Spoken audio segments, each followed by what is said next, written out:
You know, when I married Ian almost 3 years ago, I thought I was marrying him. But somehow, I ended up with a plus one. His mother, Karen. And believe me when I say, Karen lives up to her name. She never liked me, not from the moment she met me. She smiled through her teeth, but her eyes always screamed disapproval. She'd visit our house unannounced, walk in like she owned the place, and start pointing things out like she was giving a home inspection. Once she even said, "Oh dear, the kitchen looks lived in," as if it was a crime that two people actually lived there. And then she'd turn to Ian and go, "Sweetheart, you've lost weight. Are you eating properly? Right in front of me." I used to just smile, because arguing with a Karen? Pointless. But then came the dinner. I hosted a family get together, cooked everything myself. Everyone loved it, except Karen, of course. She poked at her plate and said, "Oh, Emily, this lemon pie is quite citrusy. Maybe try culinary classes next time." I just smiled. I always do. But something in me snapped that night. I realized no matter what I did, she'd find a way to tear me down. A week later, Karen invited the whole family for dinner at her place.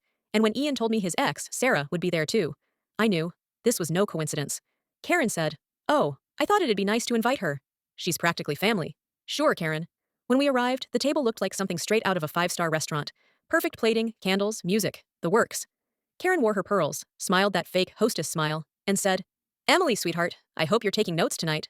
I bit my tongue, smiled politely, and sat down. Everyone was impressed, gushing about the food. Karen was basking in the attention, pretending she'd made every dish What made you herself. finally realize that the Halfway through scapegoat of your dinner, family she deserved leaned over better? to My me and older said, sister Sarah was the "Emily, scapegoat. see, My brother Leo this was is the what golden real cooking child. looks I was like. the one in the middle who Maybe just kept one his day head you'll down. get Sarah there." was messy, I just artistic, smiled. and always forgot to Because do her Karma was chores. sitting Leo right had at the perfect table, grades, in the a form clean of an room, and never 8-year-old talked named back. Mia. Anything that went wrong, it was always As we Sarah's started fault. dessert, Lost TV Mia remote, looked around Sarah had it innocently last. and A said, "Grandma, isn't this the same pasta we got from that restaurant? The one where you told the lady to make it look homemade because guests were coming?" The room went silent. Karen froze. Her fork hung mid-air. Ian blinked in confusion. And Mia, bless her heart, wasn't done. "Oh, and remember when you told Mommy not to throw away the bakery boxes because Emily will never know the difference? Is that why they're in your trunk?" Karen's face went bright red.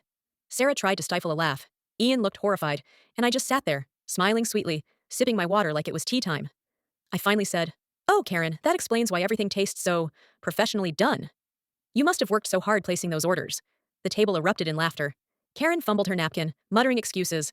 "Oh, well, I just didn't have the time to cook this week, you know." But the damage was already done. Her perfect evening, shattered. Her reputation as the family's best cook, gone in smoke. And me? I didn't have to lift a finger. Karma had a big mouth and pigtails that night. After that dinner, Karen stopped teaching me how to cook. She barely mentioned food again, actually, because deep down, she knew, you can't fake perfection forever. Eventually, the truth serves itself.